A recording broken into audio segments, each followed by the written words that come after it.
بسم اللہ الرحمن الرحیم الحمد للہ وکفى وسلام علی عبادہ الذین اصطفى اما بعد۔ محترم حضرات سامعین کرام، آج میں آپ حضرات کے سامنے دارالعلوم دیوبند اور جمعیت علماء ہند کا ملک کی جنگ آزادی میں تاریخی کردار سنانا چاہتا ہوں، آپ لوگ سماعت فرمائیں۔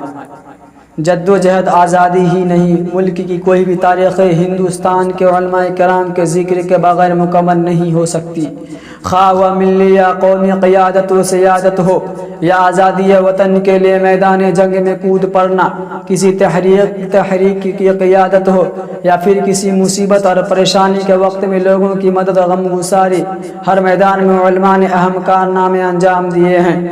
حکومت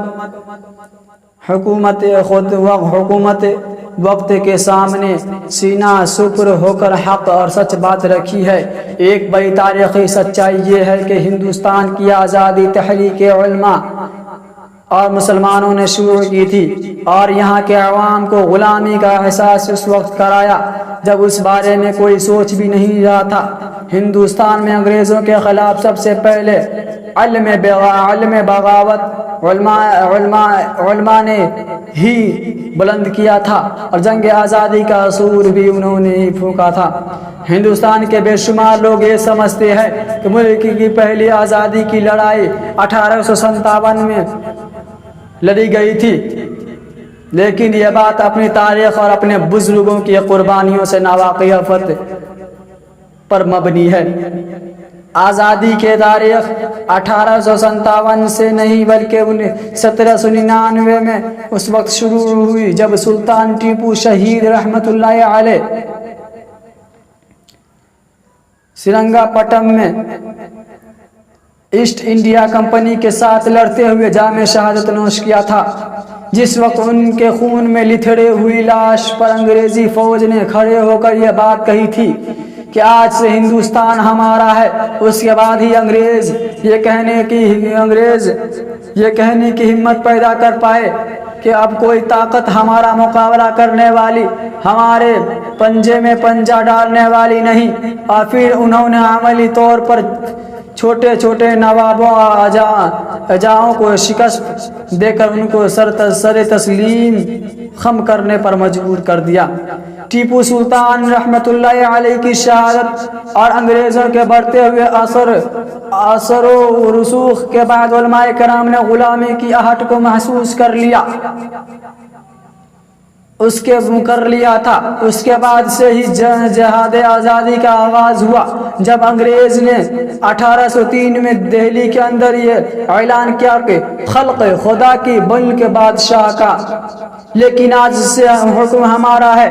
اس دن اس ملک کے سب سے بڑے عالم دین اور خدا رسیدہ بزرگ حضرت شاہ ولی اللہ محدث دہلوی کے بڑے بیٹے حضرت شاہ عبدالعزیز صاحب محدث دہلوی نے دلی میں یہ فتویٰ دیا کہ آج ہمارا ملک غلام ہو گیا، اور اس ملک کو آزاد کرنے کے لیے جہاد کرنا ہر مسلمان کا فرض ہے۔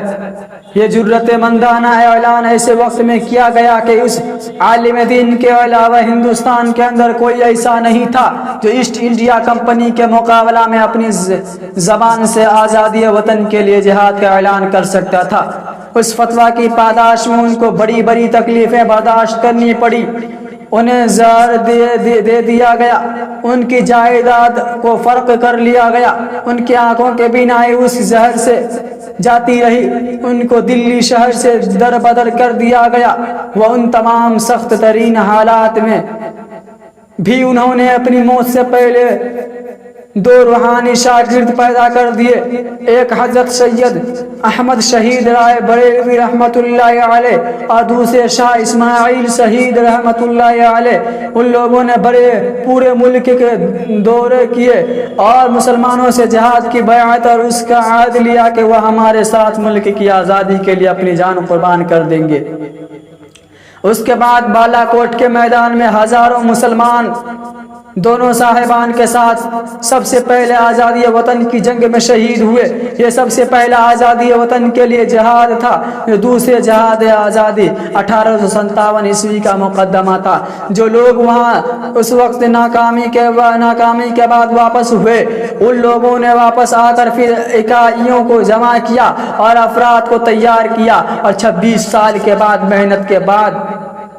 26 سال کی محنت کے بعد 1857 عیسوی میں دوبارہ آزادی وطن کے لیے جہاد شروع ہوا، جس میں ہندو اور مسلمان دونوں شریک ہوئے، لیکن مسلمان زیادہ تھے اور ہندو کم تھے۔ آزادی وطن کے لیے یہ دوسرا جہاد بھی ناکام ہوا۔ اس جہاد کی پاداش میں علماء کو گرفتار بھی کیا گیا، اور کچھ علماء نے اپنے آپ کو نظر بند کر لیا۔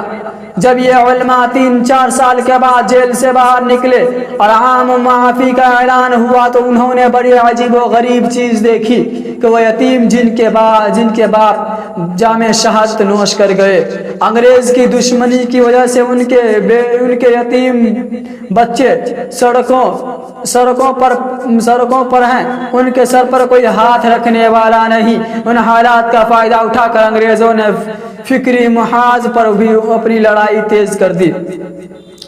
چنانچہ کرسچن اسکول و عیسائی پوپ اور چرچ کے لوگ باہر نکل کر ان یتیموں کا ہاتھ پکڑتے اور کہتے کہ ہمارے ساتھ چلو، ہم تم کو کھانا، رہائش اور تعلیم مفت دیں گے۔ مقصد ذہنی اعتبار سے ان کو انگریز بنانا تھا۔ وہ بچے تھے جن کے آباء و اجداد میں انگریز دشمنی میں جہاد آزادی میں جام شہادت نوش کیا، لیکن اب انہی کی اولاد انگریزوں کے ہاتھ میں تھی، اور وہ ان کو فکری اعتبار سے اپنا غلام بنانا چاہتے تھے۔ ان حالات کو دیکھ کر علماء کرام سر جوڑ کر بیٹھے اور فیصلہ لیا کہ 2 جہاں میں مجاہدین شہید کر دیے گئے، اب ہمیں آزادی وطن کے لیے ایسی فیکٹری کی ضرورت ہے جہاں اپنے ملک ہندوستان کو آزاد کرنے کے لیے اور غلامی کو زنجیروں کو توڑنے کے لیے مجاہدین تیار کیے جائیں۔ چنانچہ مکمل 7 سال کے بعد 1866 عیسوی میں انہوں نے دارالعلوم دیوبند کی بنیاد رکھی، اور بالکل وہی نعرہ دیا کہ ہم بچوں کو مفت کھانا اور رہائش کے ساتھ ساتھ دینی تعلیم سے آراستہ کریں گے، اور ان بچوں کو ان کے آباء و اجداد کی طرح جہاد آزادی کے لیے مجاہد بنائیں گے۔ لیکن یہ تو فقیر اور بوریا نشین تھے۔ ان لوگوں نے مفت باعام و قیام کے ساتھ مفت تعلیم کا بھی پلان کیسے تیار کیا؟ یہ قابل حیرت بات تھی کہ ان لوگوں نے مدرسہ بنایا اور قوم کو پیغام دیا کہ اگر غلامی کی لعنت زنجیر توڑ کر آزاد ہونا ہے تو اس مدرسہ کو زندہ رکھیں۔ پھر لوگوں نے دل کھول کر اس کی مدد کی، جس کا نتیجہ یہ ہوا کہ چند برسوں کے اندر بخارا، سمرقند، تاشقند اور ہندوستان کے شہر سے لڑکے جمع ہونا شروع ہو گئے جن کو مفت تعلیم دی جاتی تھی۔ انہوں نے قوم کو یہ بتلایا کہ اگر یہ مدرسہ زندہ ہے تو آپ بھی زندہ ہے، اور آپ کے اولاد زندہ ہے، آپ کے گھر میں اسلام کی روشنی زندہ ہے، آپ زندہ ہے۔